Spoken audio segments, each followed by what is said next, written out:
Buenos días, amigos, amigas que siguen diariamente el programa Sabor a Tierra en el Sistema Palenque de Comunicaciones. Mi nombre es Manuel Mercado, soy amigo de la casa y dado que Verónica todavía no se ha reincorporado acá al país, estoy tratando de colaborar en la reflexión que diariamente realizamos sobre diferentes temas que le interesan a usted. Hoy vamos a tratar dos temas que son obviamente de coyuntura y que están concitando la atención no solamente del mundo político, sino también de los medios de comunicación y de una gran parte de la ciudadanía. El día de ayer hemos tenido un mensaje presidencial que ha estado obviamente orientado a la presentación de los resultados, quizá no solamente de la gestión 2018, sino una evaluación que ha hecho el presidente de estos 13 años de gobierno ininterrumpidos que tiene. Y para analizar este tema y la muy reciente, hace un par de horas, asunción del nuevo gabinete de ministros del gobierno, nos están acompañando tres personas que constituyen un panel 100% político. Quiero dar la bienvenida a nuestro amigo Edwin Herrera, asambleísta departamental por Solvó, una persona que conoce mucho sobre tanto los aspectos comunicacionales como también el aspecto político de estos dos temas que vamos a tener. Edwin, bienvenido. Muchísimas gracias, Manuel. Un saludo para ti, para los panelistas y para la audiencia que nos está viendo. Gracias, Edwin. Nos acompaña también Marcelo Aruquipa, él es politólogo, él es analista, experto en estos temas que hoy nos reúnen. Marcelo, bienvenido. Gracias, Manuel. Un saludo a todos. Perfecto. Y finalmente nos acompaña el doctor René Martínez, exministro de la Presidencia y actual director ejecutivo del Servicio Nacional de Patrimonio del Estado. Gracias, Manuel, a ti, al programa, a los televidentes, a Cacho y a Marcelo. Perfecto. Bueno, para comenzar quisiera que revisemos algunos fragmentos de lo que ha sido el informe presidencial que ha presentado el día de ayer el presidente Evo Morales. Por favor, si vamos a la primera nota.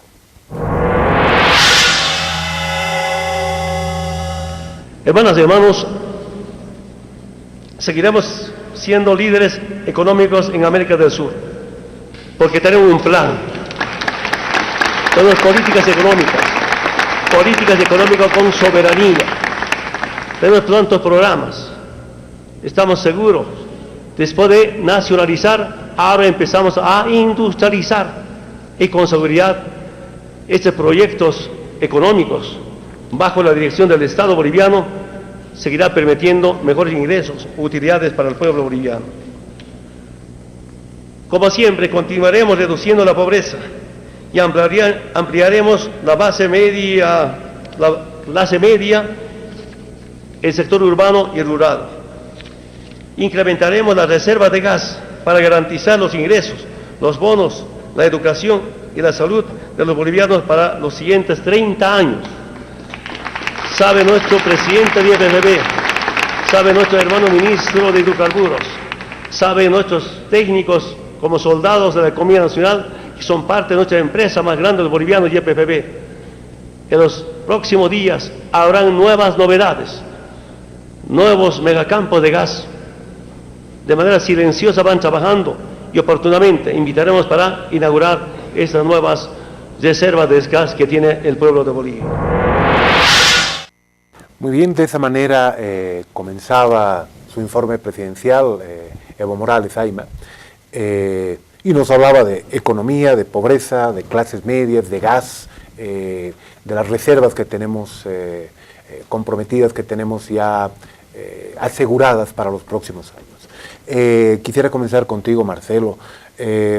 ¿Tú tienes alguna evaluación general del informe que ha presentado ayer el presidente Evo Morales? Sí, a ver, a diferencia de los informes que presentaba él en el pasado, me parece que este se ha centrado fundamentalmente no tanto en hacer la incidencia de las gestiones del neoliberalismo versus su propia gestión, no, sino más bien lo que hace es partir del primer año de su gestión, de hace 13 años atrás, y exponer en realidad qué es lo que ha hecho en estos 13 años y luego plantearse él mismo algunos desafíos, ¿no? Entonces, eso me parece que como mensaje es hoy día como que en la evaluación es algo más importante, ¿no? Es decir, ya no hablo tanto del pasado demasiado hacia atrás, sino yo mismo digo qué es lo que he hecho y qué es lo que quiero hacer, ¿no? Ahí las dos cosas que me parecen que son fundamentales son el tema del impulso a los problemas sociales, y ahí podemos hablar, por ejemplo, de los bonos, de la atención a estos sectores más vulnerables de la población, mujeres, niños y ancianos, que me parece que es además el sello mismo de la primera gestión, sobre todo del presidente Evo y parte de la segunda, que tiene que ver con un impulso muy fuerte para la atención de problemas sociales. Para mí esa es la versión de lo que vengo diciendo ya en varios lugares, de lo que es para mí el Estado plurinacional versión 1.0. Para mí es eso en realidad, ¿no? La versión de Estado plurinacional versión 2.0, para mí ahora es lo que tiene que ver, por ejemplo, en esta parte de las clases medias. Y eso ya no pasa solamente por engrosar la clase media, es decir, por ampliar mucho más la clase media. Ya creo que ya no pasa solamente por eso, sino pasa por asegurar sostenibilidad de esa clase media. Uno de los factores que creo que hoy día, sobre todo, genera cierta incertidumbre en la economía y en la sociedad, es si el modelo que se ha impulsado en estos 13 años en la administración de la economía es sostenible en el tiempo. Ya no es tanto si el modelo es exitoso. Yo creo que en eso, en el primer y en el segundo gobierno, se podía vender como principal idea. Pero creo que hoy día más bien la llave más importante es, o la idea más importante es asegurar en la población aquella idea de que esto que se está haciendo en el manejo de la economía y en la atención en el tema social tiene sostenibilidad en el tiempo y cómo eso puede repercutir a nivel internacional. Marcelo, me parece muy interesante esa idea de Estado plurinacional 1.0, 2.0. Edwin, ¿tú encuentras también ese quiebre, una novedad en el discurso que ha dado el presidente ayer? Bueno, desde varias perspectivas se puede analizar el discurso del presidente, que de alguna manera confluyen en un aspecto que es tremendamente político, ¿no?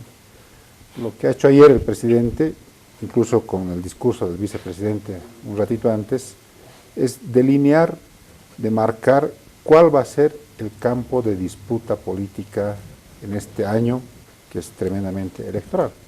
Está claro que es la clase media, o las clases medias.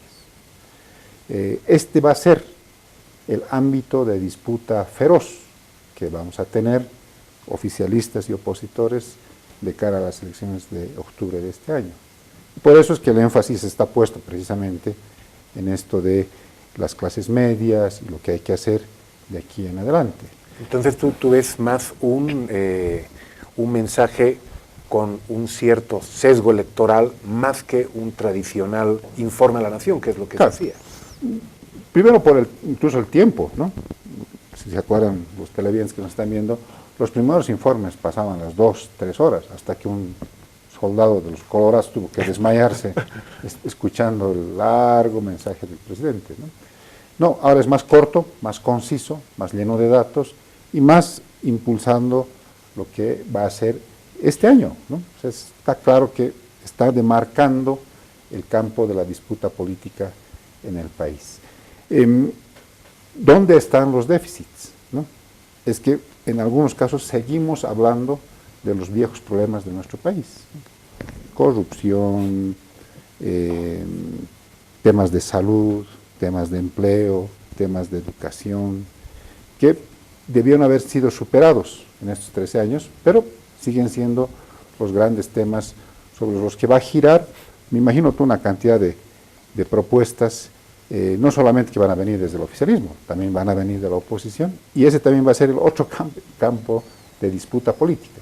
¿Cuáles van a ser las ofertas, las propuestas que les vamos a plantear a los bolivianos y bolivianas mirando las elecciones del 2019 en junio de este año, perdón, en octubre de este año? Entonces, está claro que este es el énfasis, este es el acento que le ha querido poner ayer el presidente y el vicepresidente, y por tanto está de alguna manera demarcado donde ambos bloques, el bloque oficialista y el bloque opositor, tenemos que poner énfasis en acciones, en discurso y en contacto con la ciudadanía. René, tú has sido ministro de la Presidencia, has sido también parte del equipo que en algún momento ha tenido que trabajar, apoyar al presidente en la elaboración de su mensaje presidencial. ¿Tú notas algún cambio sustancial en relación a anteriores mensajes presidenciales? Por supuesto que sí, y creo que ahí tenemos 3 elementos básicos. Uno, una evaluación de una prelación ejecutiva de lo que ha significado estos 13 años de gestión. Ahí coincido plenamente. Ya no hay temas secundarios, ni cifras por las cifras, ni porcentajes por los porcentajes, sino más bien hay un nítido mensaje de logros, y estos con sus actores que rápidamente podemos pasar a desglosar. Un segundo elemento que considero de que hay un sinceramiento de debilidades del proceso, que son consideradas deudas con el país, y esto hay que decir de cara a todo el colectivo nacional. Y un tercer elemento que marca probablemente la diferencia de lo que se está señalando es qué nuevos horizontes de futuro vía la Agenda 2025 está señalándose desde la visión del gobierno. Entonces son 3 elementos que vale la pena considerar. En el primer caso, en aquello que te decía, bases del ajuste de este modelo económico, está hablándose de la pobreza extrema, está hablándose de la pobreza, de esa movilidad social con bajo costo que hemos tenido en estos 13 años, porque no ha habido revolución, no ha habido guerra civil, no ha habido muertos de por medio, que siempre son las crisis que buscan salidas para tener un respiro de gobernabilidad, que hemos tenido un resultado por decisiones políticas liderizadas por nuestro binomio. El reconocimiento de ese modelo mixto al que han aportado tanto lo público, con preeminencia pública, está claro, pero también el aporte de lo privado y el esfuerzo país. Entiendo que esos son los elementos que hay que permanentemente hacer valoración.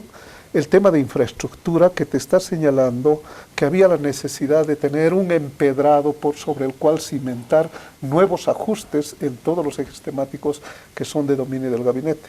Si no tenías infraestructura, probablemente podías seguir haciendo discurso, pero ahora ya tienes bases sobre los cuales puedes hacer un ajuste de políticas nacionales sobre los diversos temas de responsabilidad del Ejecutivo. Y las nuevas áreas económicas, señalar de que hay necesidad de dar saltos cualitativos, mayor cantidad de reservas, mayor inversión pública destinada a estos saltos cualitativos que permitan proseguir industrialización, son elementos que ha englobado, te reitero, con una agenda de prelación ejecutiva para concentrarse en los temas importantes. La debilidad ante el país, el tema corrupción, sin complejos, que además marca una diferencia y reitera en el mensaje del presidente de que más allá del nivel jerárquico, 0 tolerancia de corrupción, inclusive autoridades públicas, que entiendo esa es la mirada de interpelación de la comunidad ciudadana, para generar mecanismos de mejor transparencia. Se ha hablado también un poco de salud, se ha hablado también de los otros componentes que son deuda con el país, que creo que importa bastante, y a eso va a obedecer, seguramente vamos a tocar en el otro punto, a una forma de cómo encarar estas políticas nacionales desde el primer escenario, desde el primer acompañamiento político, que es el gabinete. Y tercero, estos horizontes de futuro que tienen que ver, y lo dijo con claridad, la participación de esa emergencia nueva que quiere tener su parte decisional política, que va a estar concentrada en los jóvenes. La mayoría de jóvenes que van a decidir a quién va a ser el futuro o los futuros gobernantes constitucionalmente hablando, bajo 3 premisas: modernidad, porque esos son los contenidos con los que se está lanzando; urbanismo, que aunque hay algunas miradas muy críticas de decir de que estás haciendo invasión de políticas urbanas que fueran como si fueran exclusividad del tratamiento municipalista, y esto no es así. Cuando estamos hablando en función a políticas nacionales de cómo logras hacer identidad de aquello. Estás hablando de estos saltos cualitativos en ciencia, tecnología, en salud, en conocimiento, para poder tener un nuevo horizonte de imaginación de lo que podemos ver la Bolivia del 2025. Son muchos los elementos que se están tocando en el mensaje presidencial, pero hemos seleccionado algunos, los vamos a tener en pantalla, sobre los cuales quizá valdría la pena hacer una pequeña reflexión. Tenemos datos, por ejemplo, sobre la inversión estatal. Marcelo, ¿tú notas que ha podido adecuadamente el presidente proyectar lo que está detrás de estos datos, es decir, una mayor preeminencia del Estado como un actor fundamental de la economía? Sí, pero ahí yo tengo una reserva y esa tiene que ver con la idea de que probablemente un desafío mayor hoy día es, aparte de hablar del tema de la inversión estatal, es cómo combinas eso hoy día con la lógica de la inversión extranjera, ¿no? No es solamente darle preeminencia a la inversión estatal, sino también hablar realmente, pero en términos creo hasta más pedagógicos, de aquello que se conoce como una economía mixta, ¿no? O sea, yo creo que hoy día hay gran parte de la población, sobre todo los jóvenes, que entienden que el Estado no puede estar gastando al infinito el dinero, invirtiendo el dinero, ¿no? En algún momento tú también necesitas trabajar con la empresa privada y dar esa señal me parece que tiene que ver un poco con lo que decía René hace rato de modernidad también de alguna manera, es decir, conexión con el mundo en realidad también, ¿no? Entendemos que tenemos probablemente hoy día un Estado fuerte en el manejo de la economía y que tiene más o menos el control que era muy necesario, exactamente, que era muy necesario porque tenías un modelo que estaba ya agotado en términos económicos de la administración. Luego ya le has dado robustez a lo que es el Estado, luego el siguiente paso por eso digo, cumplimos 10 años de este Estado plurinacional versión 1.0, hay que plantearse cosas para adelante con una nueva versión. Y esa nueva versión justamente creo que pasa también en la economía por este tema, de empezar a encauzar esto que tiene que ver con un manejo económico donde la empresa privada y la inversión extranjera juega un papel fundamental. De hecho, hay una diapositiva también en la que habla, creo, el presidente del tema de la frontera agrícola, del tema de la agroindustria, y eso es combinación. Pero hay que darle, creo yo, más énfasis a eso en realidad, ¿no? ¿Qué es lo que opinas tú, Cacho? ¿Se está logrando consolidar desde la perspectiva de este informe presidencial un modelo en el cual no se está quizá abriendo lo suficiente a otros actores económicos, la economía boliviana? Bueno, la propia Constitución señala que debemos transitar por un modelo de economía mixta, entre lo público y lo privado, entre los 3 niveles del Estado, estos 3 niveles engarzados también con iniciativas privadas, incluso con lo comunitario, ¿no? Si lográramos que esto funcionara bien, yo creo que habría muchas posibilidades para las bolivianas y bolivianos. Pero yo me quiero centrar en el tema del campo de disputa política a partir de esto, ¿no? Que son las clases medias, lo dijo con claridad René, que tienen como un ingrediente especial los jóvenes, que van a demandar otras cosas, no solamente al gobierno de Evo Morales. O ya las están demandando. Claro, sino también a las propuestas que vienen de la oposición, ¿no? Son nuevas demandas, es gente que ha pasado a un estatus social distinto y por tanto sus necesidades han cambiado, ¿no? En temas de salud, en temas de calidad de educación, en temas de un empleo ya no solamente digno, ¿no? Sino que le ayude a superarse incluso intelectualmente o como persona, en temas de seguridad ciudadana. Los jóvenes, las clases medias de hoy día, si algo les preocupa es la seguridad ciudadana, ¿no? Que no se estén cogoteando en los minibuses, cuando salen de la fiesta. ¿no? Claro, ¿no? Tienen otro tipo de necesidades. Y ahí tienen que adecuarse las propuestas que quizás hagan también una suerte de flexibilización en el tema de la Agenda 2025, ¿no? Que no tenga que ser tan rígida y nosotros desde la oposición más bien plantear una antítesis a esta agenda que se conecte con las necesidades ahora de la gente, ¿no? Entonces, yo creo que es modelo económico, ojalá engarzado mejor, es atender estas necesidades de estas nuevas clases medias y proyectar eso como país a un futuro distinto, ¿no? Si lográramos eso, yo creo que la gente podría finalmente definir, ¿no? O me voy con esta propuesta o me voy con esta otra que me va a resolver mejor estas nuevas necesidades que tiene este conglomerado enorme, que incluso tiene que ver con tecnología, con avances nuevos. Solamente para poner un ejemplo, ¿no? Creo que en Bolivia se puede contar con los dedos de las manos cuántos oncólogos pediatras hay. Y lo que necesita ahora la gente es que se trate con mayor eficiencia, por ejemplo, en el cáncer en los niños y en los jóvenes. Entonces, vamos a tener que prepararnos como país para enfrentar ese tipo de necesidades. Perfecto. René, ¿tú crees que a partir de este dato que estamos analizando y la participación de Cacho, el mensaje plantea una adecuada conexión con las nuevas necesidades que se tienen, evidentemente, en una sociedad que se ha transformado radicalmente? Por supuesto que sí. Yo creo que alguien señalaba en la mesa, creo que fue Marcelo, lo más importante es que este discurso no ha ido anclado con el pasado. No ha habido un comparativo de lo que ha significado gobiernos tradicionales versus mi gestión. Lo que sí se ha hecho ya, una suerte de evaluaciones, que todos estos logros de los 13 años te están obligando a una reflexión de marcar nuevos desafíos pese a un resultado positivo, altamente positivo, que para otros puede significar exitismo. Lo bueno es que acá se está respirando responsabilidad. ¿Cómo hacemos de que estos avances sirvan para proyectarnos a ese nuevo contingente de emergencia natural generacional que ha provocado el propio modelo? Hay que provocarles un nuevo horizonte, nuevos sueños que va a permitirse desde la misma demanda, pero sobre estos cimientos de resultados positivos. Yo creo que eso es altamente, en la lectura política, altamente positivo, que además va a permitir aquello que Cacho estaba señalando, va a obligar a un repensar de planteamientos, inclusive desde la visión de la oposición.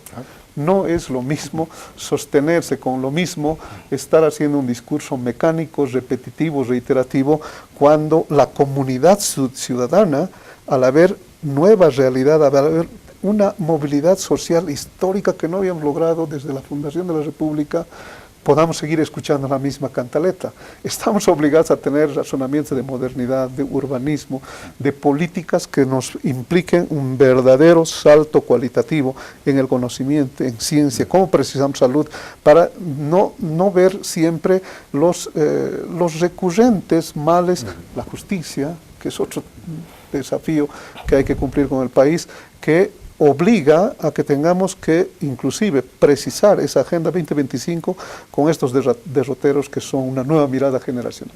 Mira, todo lo que se puede hablar con una sola filmina. En el siguiente bloque, al que vamos a entrar, en los números rojos estaba lo del neoliberalismo. Así me parece perfecto. Yo creo que vamos a poder ver, revisar algunos otros datos que nos van a llevar a analizar algo que los tres han planteado. Se está adecuando la propuesta política a partir de esos datos con la nueva realidad del país. Lo vamos a discutir en el siguiente bloque.